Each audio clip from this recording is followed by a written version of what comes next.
오늘은 성령 강림절 12번째 주일입니다. 그리고 8월 15일 광복절을 앞둔 광복 제81주년 기념주일입니다. 이 광복절은 우리 민족에게 특별한 의미를 주는 날입니다. 광복하게 되면 단순히 한 나라가 억압에서 벗어난 그런 사건만이 아닙니다. 하나님께서 주신 자유가 얼마나 소중한가 하는 이것을 되새기게 하죠. 그런데 자유를 얻는다는 것만으로 역사가 완성되는 것은 아닙니다. 자유에는 책임이 따르게 되고 해방에는 새로운 사명이 따라야만 합니다. 그래서 우리 광복절을 맞는 우리 신앙인은 자유를 얻는 것에 멈추지 않고 이 자유로 무엇을 어떻게 섬기고 어떤 열매를 맺을 것인가, 이것을 우리는 진지하게 생각을 해보아야 되는 거죠. 여러분, 혹시 나무를 볼 때 가장 먼저 눈에 들어오는 것이 무엇이던가요? 바람이 살랑살랑 불면 흔들흔들 하는 게 있죠. 뭐가 눈에 제일 먼저 들어옵니까? 나뭇잎이 제일 눈에 먼저 들어올 겁니다. 또 여러분, 과일나무를 심고 유실수를 심고 가꾸는 궁극적인 목적은 무엇일까요? 여러분, 잎을 원하기 때문일까요? 과일 열매를 원하신 걸까요? 열매를 원하기 때문에 과일나무를 심는 겁니다. 나무는 잎으로 자신을 설명하지 않습니다. 계절이 지나게 되면 결국 열매가 그 나무를 어떤 나무였는가 하는 것을 보여주게 되죠. 우리의 신앙도 마찬가지입니다. 하나님께서 오늘 우리에게 물으시는 것은 얼마나 많이 보였느냐, 그게 아니라 어떤 열매를 맺었느냐일 겁니다. 그런데 주님은 열매를 보시는데 조금 다르게 보실 것 같습니다. 교회가 얼마나 커 보이는가, 이것보다 사랑의 열매가 있는가. 성도가 오랜 신앙생활을 했는데, 오래 믿음 생활을 했는데 그 삶 속에 예수님의 성품이 나타나고 있는가. 나라가 얼마나 강한가 보다 그 힘으로 약한 나라들, 약한 민족들을 섬기고 선한 영향력을 끼치고 영적인 지도력을 나타내고 어려움에 처했을 때 그들을 돕는 손길을 우리가 펼쳤는가? 이것일 겁니다.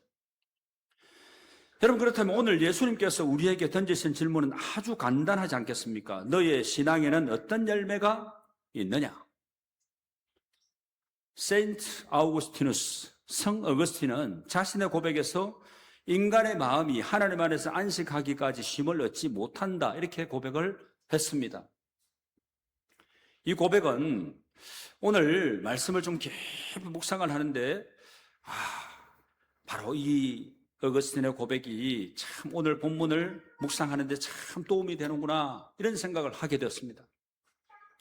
우리의 삶이 하나님에게 뿌리를 내리지 않으면 외형은 커질 수가 있어도 열매가 맺히지 않거나 열매가 맺혀도 실한 열매가 될 수가 없다는 겁니다. 사람은 하나님을 향해서 살아가게 될 때 비로소 자기 존재의 목적을 발견하게 되죠. 여러분, 광복의 역사도 마찬가지라고 생각을 합니다. 자유를 얻는 것이 끝이 아닙니다. 자유롭게 무엇을 할 것인가? 내가 자유하면서 뭘 해야 하나님이 영광 받으시고 또 이 나라, 이 민족이 든든하게 세워져 갈 수 있을까? 내가 섬기고 있는 신앙의 공동체가 든든하게 믿음의 반석 위에 세워져 갈 수 있을까? 우리의 믿음의 가정의 성도들의 가정이 어떻게 하면 평안하고 하나님의 그 뜻 아래서 세워져 갈 수 있을까? 여러분, 그리스도 안에서 자유를 얻는 사람은, 그리고 또 자유를 얻은 사람은 자기 마음대로 사는 사람이 아닙니다. 사랑으로 섬길 수 있는 사람이 되는 거죠. 그래서 오늘 우리에게 필요한 것은 자유를 누리는 신앙에서 자유로 섬기는 신앙으로 나아가는 겁니다. 여러분, 한번 저를 따라해 보시죠. 자유를 누리는 신앙, 자유로 섬기는 신앙. 그러니까 자유를 누리는 신앙에서 이제 자유로 섬기는 신앙으로 나아가야 되는 거죠. 그러니까 내가 항상 은혜와 복을 받는 사람으로 거기에 만족하는 게 아니라 은혜와 복을 흘려보내는 축복의 통로로 삶을 살아가야 된다는 거죠. 쉽게 얘기하면. 여러분, 오늘 말씀의 본문이 속한 마가복음 11장은 예수님의 예루살렘 입성에서 시작이 됩니다. 예수님께서는 예루살렘으로 들어오셨습니다.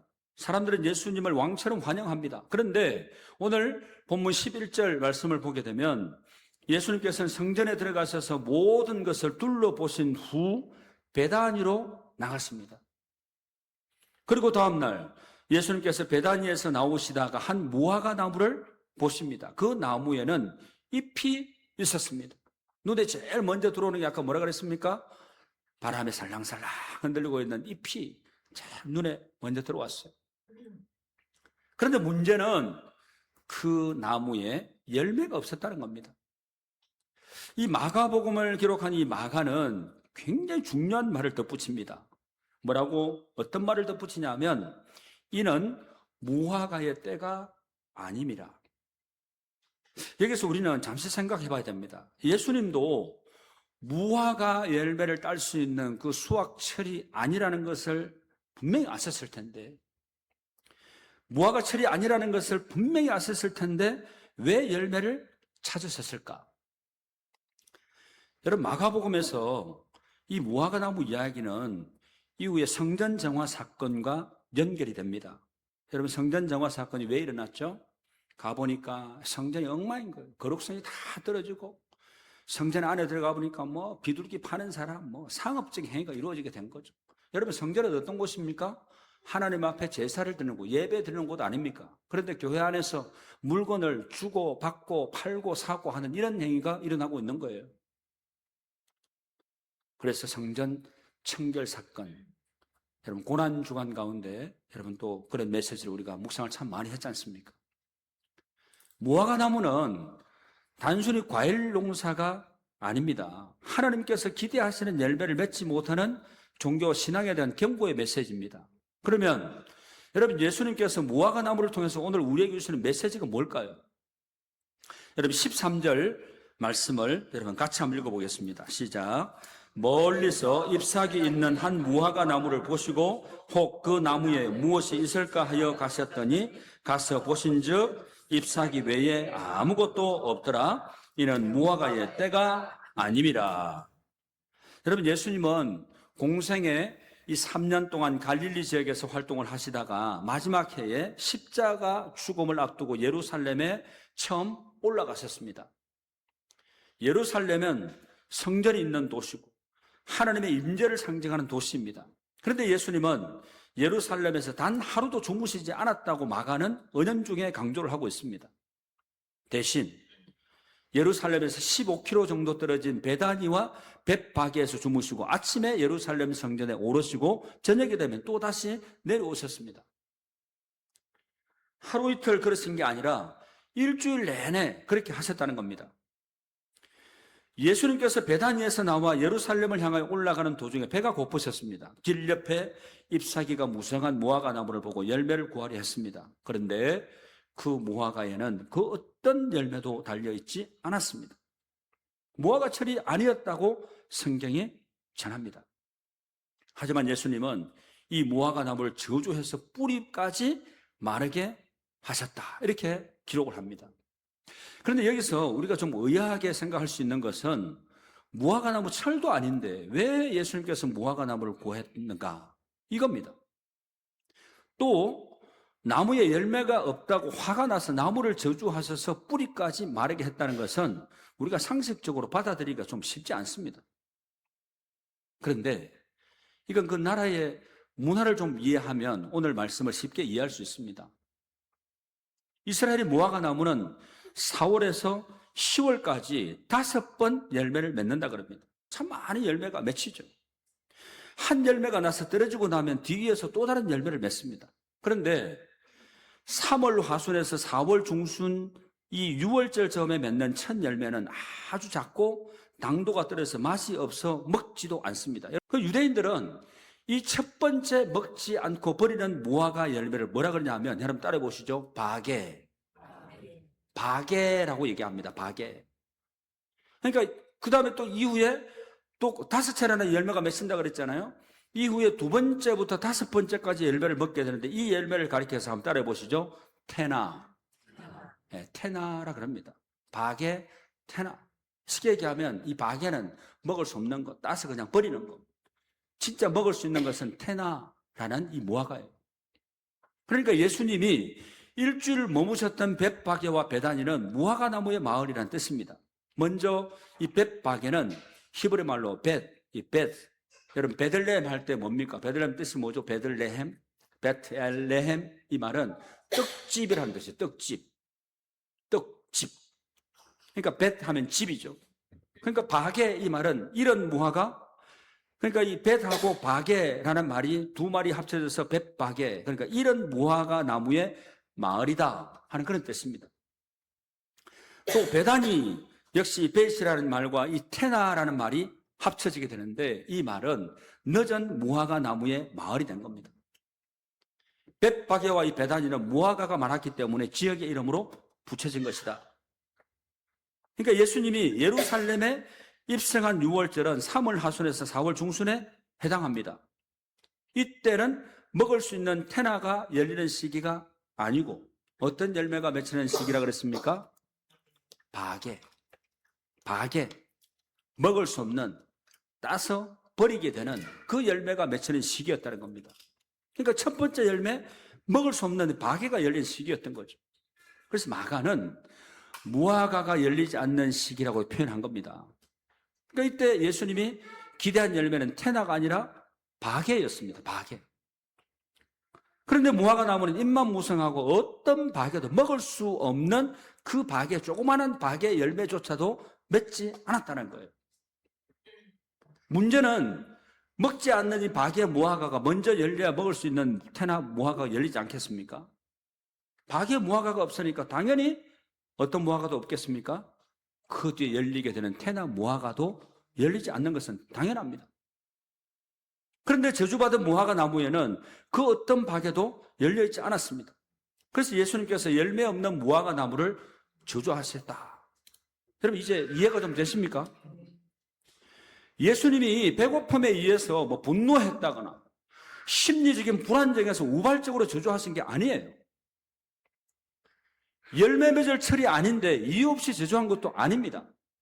이것은요, 하나님의 애끓는 그 마음을 충격적인 행동으로 표현한 겁니다. 그러니까 하나님께서 우리에게 주신 그 직분과 은사와 환경은 모두 열매를 위한 것이죠.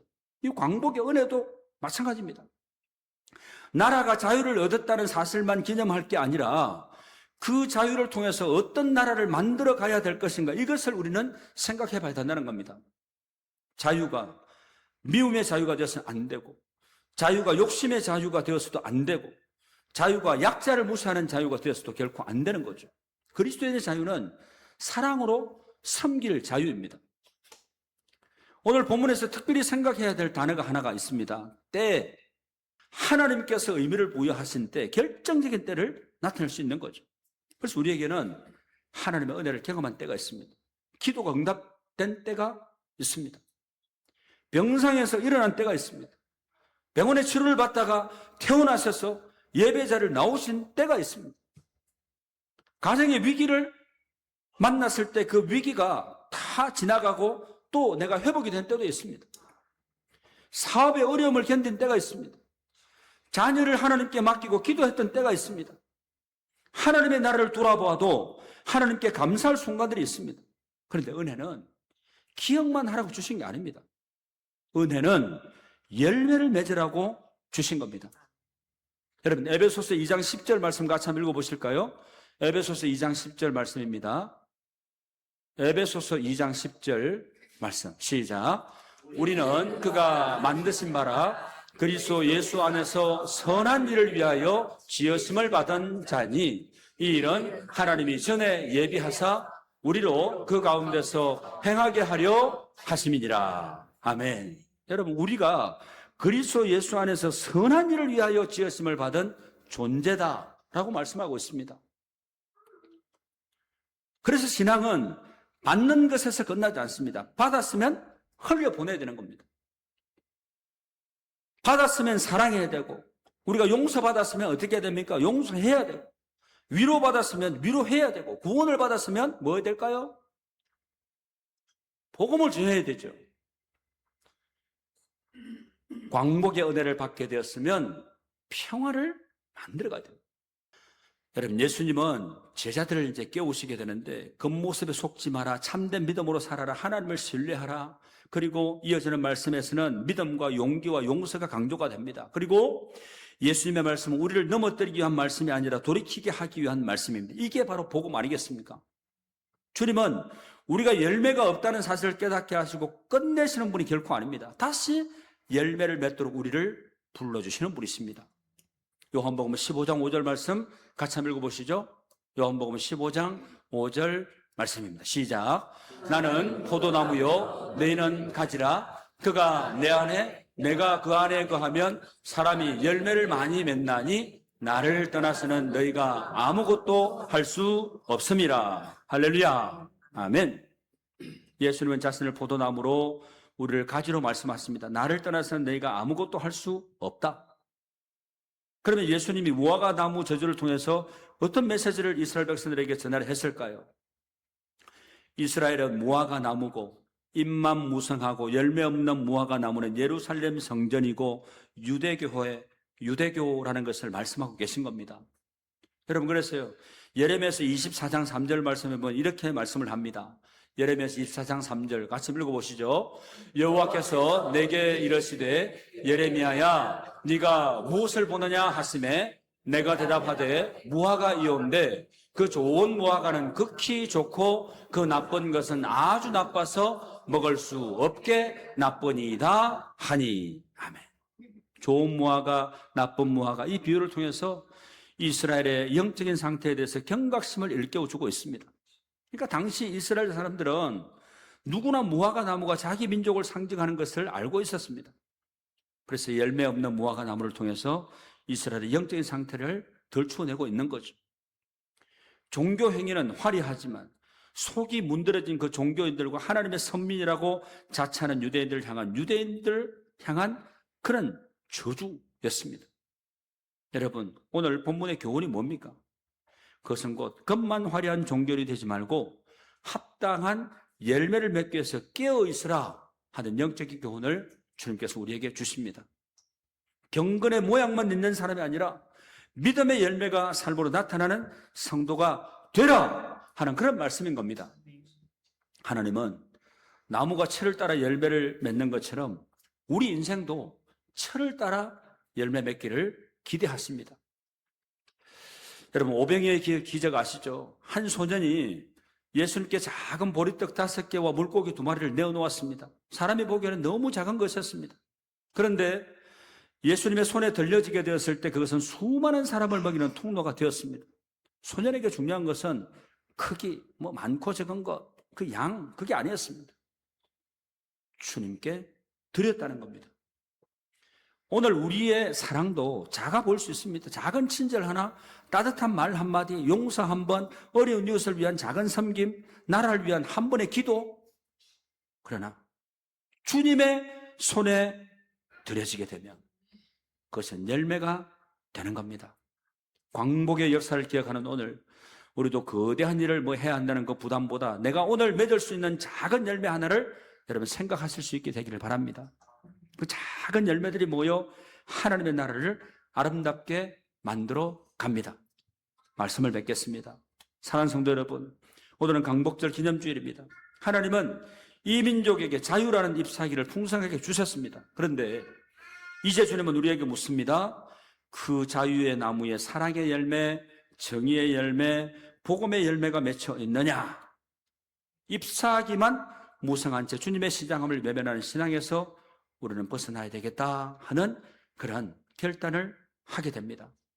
비록 무화과의 때가 아닌 것처럼 보이는 그 척박한 현실일지라도 성령의 그 도우심을 힘입어 주님이 찾으시는 그 하늘의 열매를 맺는 복된 성도님들이 다 되시기를 바랍니다.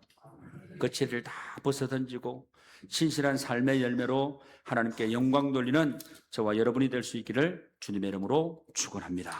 기도드리겠습니다. 역사의 주관자가 되신 하나님 아버지, 81년 전 어둠 속에 있던 이 민족에게 광복의 빛을 허락하심에 감사를 드립니다. 오늘 말씀을 통하여 우리 자신을 거울에 비춰보듯 보게 하시니 감사합니다. 잎사귀만 무성하여 주님을 실망시켰던 우리의 외식과 교만을 용서하여 주시옵소서. 이제는 겉모습을 꾸미기보다 내면을 그리스도의 보혈로 채우게 해주시고 우리 삶의 현장에서 사랑과 희락과 화평의 성령의 열매를 맺어 주님의 영적 허기를 채워드리는 충성된 주의 종들이 다 되게 하여 주시옵소서. 우리를 참 자유케 하시는 우리 구주 예수 그리스도의 이름으로 기도하옵나이다. 아멘.